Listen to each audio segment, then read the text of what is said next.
ಅಲ್ಲಿ ನಮಗೆ ಗೊತ್ತಾಗಿದೆ, ಹೆಂಗೆ ಗೊತ್ತಾಗಿದೆ ಅಂದರೆ ಪರ್ಸೆಂಟೇಜ್ ಆಫ್ ವೋಟಿಂಗ್ 90ಕ್ಕಿಂತ ಕಡಿಮೆ ಇತ್ತು.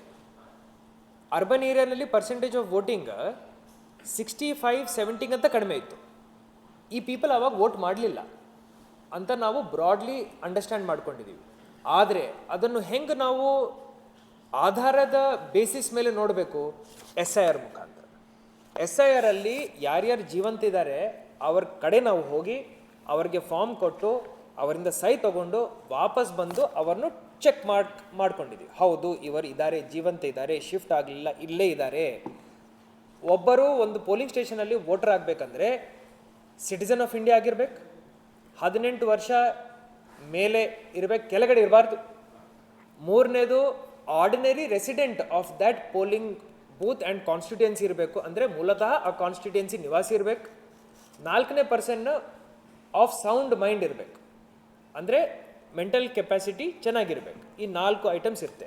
4ನೇ ವಿಚಾರ ಇಸ್ ನಾಟ್ ಇಂಪಾರ್ಟೆಂಟ್. ಫಸ್ಟ್ 3 ವಿಚಾರಗಳು ಇಂಪಾರ್ಟೆಂಟ್. ಸಿಟಿಸನ್ ಆಫ್ ಇಂಡಿಯಾ ಇರಬೇಕು, 18 ವರ್ಷ ಮೀರಿರ್ಬೇಕು, ಕೆಳಗಡೆ ಇರಬಾರ್ದು.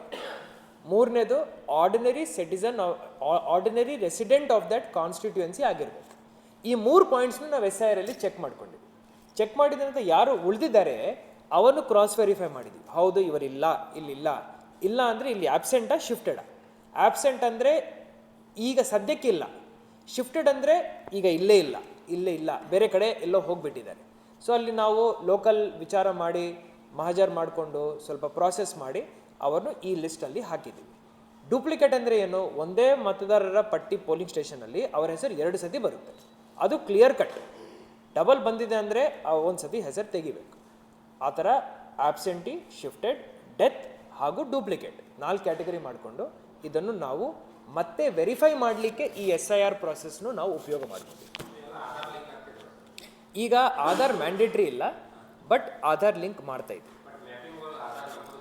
ಅದನ್ನು ಮ್ಯಾಂಡೇಟ್ರಿ ಮಾಡಲಿಲ್ಲ, ನಾವು ಯಾರ್ಯಾರು ಕೊಟ್ಟಿದ್ದಾರೆ ಅವ್ರನ್ನು ಲಿಂಕ್ ಮಾಡ್ಕೊಂಡಿದ್ವಿ. ಬಟ್ ಫ್ಯೂಚರಲ್ಲಿ ಆಧಾರ್ ನಾವು ಇಟ್ಕೊಂಡಿದ್ದೀವಿ ಅಂದ್ರೇ ಒಳ್ಳೇದು.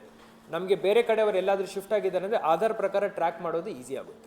ಸರ್, ಈಗ ಜಾಬ್ಗಳ ಸಲುವಾಗಿ ಹೇಗೆ ಬೇರೆ ಬೇರೆ ಸಿಟೀಸಲ್ಲಿ ಹೋಗಿರ್ತಾರೆ, ಅವರು ಆನ್ಲೈನ್ ಮಾಡಿದ್ರು, ಅವ್ರದ್ದು ಹೇಗೆ? ಸೊ ಈಗ ನಾವು ಇಲ್ಲಿ ನಮಗೆ ಏನೇನು ಆನ್ಲೈನ್ ಬಂದಿದೆ ಅದನ್ನು ಪ್ರಾಸೆಸ್ ಮಾಡಿ ವೆರಿಫೈ ಮಾಡಿ ಮುಗಿಸ್ಕೊಂಡಿದ್ದೀವಿ. ಅಂದರೆ ಏನು, ಜಾಬಲ್ಲಿ ಯಾರಾದರೂ ಬೇರೆ ಕಡೆ ಹೋಗಿದ್ದಾರಂದರೆ ಅವರು ಇಲ್ಲಿ ಆರ್ಡಿನರಿ ರೆಸಿಡೆಂಟ್ ಇಲ್ಲ, ಇಲ್ಲಿ ಅವರು ವೋಟ್ ಮಾಡಲಿಕ್ಕೆ ಆಗಲ್ಲ. ಅವ್ರು ಎಲ್ಲಿ ಇರ್ತಾರೋ ಅವರು ಆ ಮತದಾರರ ಪಟ್ಟಿನಲ್ಲಿ ಅವ್ರ ಹೆಸರನ್ನು ಸೇರಿಸ್ಕೋಬೇಕು. In case they want to retain here itself. ಈಗ ಸಿಚುವೇಶನ್ ಹಂಗಿಲ್ಲ.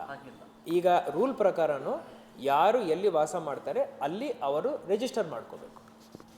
ಈಗ ಲಿಸ್ಟ್ನಲ್ಲಿ ಹೆಸರು ಇದೆಯೋ ಇಲ್ಲೋ ಅನ್ನೋದನ್ನು ಎಲ್ಲಿ ಕನ್ಫರ್ಮ್ ಮಾಡ್ಕೋಬೇಕು, ಮತ್ತು ಆ ಲಿಸ್ಟ್ ಎಲ್ಲಿ ಪಬ್ಲಿಷ್ ಮಾಡ್ತೀರಿ, ಎಲ್ಲಿ ಪಬ್ಲಿಕ್ಕಿಗೆ ಅವೈಲೇಬಲ್ ಇರ್ತದೆ? ಸೊ ಪ್ರತಿ ಒಂದು ಗ್ರಾಮ ಪಂಚಾಯಿತಿನಲ್ಲಿ ನಾವು ನೋಟಿಸ್ ಬೋರ್ಡ್ನಲ್ಲಿ ಇದನ್ನು ಅಂಟಿಸ್ತೀವಿ.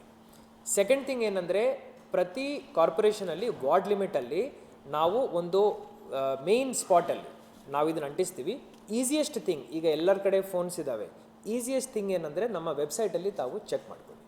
ಈಗ ನನ್ನ ತಂದೆ ತಾಯಿ ಅವರು ಹೈದರಾಬಾದಲ್ಲಿ ಇರ್ತಾರೆ, ಅವ್ರದ್ದು ಹೆಸರು ಬಂದಿದೆಯೋ ಇಲ್ಲೋ ಅಂತ ಹೇಳಿ ತೆಲಂಗಾಣದವರು ಒಂದು 5 ದಿವಸ ಹಿಂದೆ ಅವರು ಡ್ರಾಫ್ಟ್ ರೋಲ್ ಪಬ್ಲಿಷ್ ಮಾಡಿದ್ದಾರೆ. ನಾನು ಮನೆಯಲ್ಲಿ ಕೂತ್ಕೊಂಡು ಫೋನಲ್ಲಿ ಚೆಕ್ ಮಾಡ್ಕೊಂಡಿದ್ದೀನಿ, ಡ್ರಾಫ್ಟ್ ರೋಲ್ ಅಲ್ಲಿ ಅವ್ರ ಹೆಸರು ಬಂದಿದೆ. ಸೊ ಅವರು ಇಡೀ SIR ಅಲ್ಲಿ ಅವ್ರದ್ದು ಏನೂ ತೊಂದರೆ ಆಗಲಿಲ್ಲ ಅಂತ ಹೇಳಿ ನನಗೆ ಅಲ್ಲಿ ಗೊತ್ತಾಗಿದೆ. ಸೊ ಆನ್ಲೈನ್ ಚೆಕ್ ಮಾಡ್ಕೊಳ್ಳೋದು ಸೂಕ್ತ.